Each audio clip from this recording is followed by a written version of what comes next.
sanyii waaqooti ajandaan amma shorxaan dhufeera waan ta'eef shorxaan dhufte jedhaan waan qabu anisuma prank godhuuf waan shorxaan barri nu dhaayila maal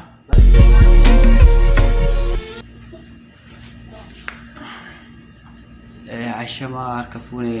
kabajamtoota hordoftoota keenya assalaamu alaykum warahmatullahi wabarakatuh namni kun sanyii waaqooti ajandaan amma shorxaan dhufeera waan ta'eef shorxaan dhufte jedhaan mee waan inni jedhu irraa fi qaasa rafee jira shorxaan barri nutti maarti jedhaani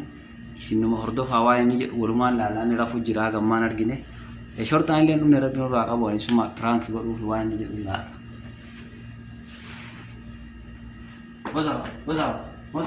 Wasa hey shorxaan barri nutti dhaayila maal barri nutti dhaara shorxaan kai shorxaan Bukan shorxaan maal kai apa kai maal kai barri tumaa shorxaan bukan dia sudah tamne sama asen tu jalawan asen jalawan shorxaan barri tumaa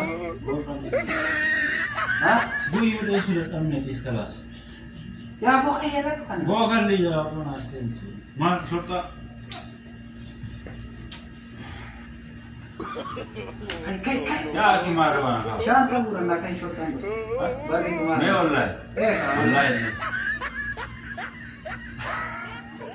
kenapa saya akhir mana hafte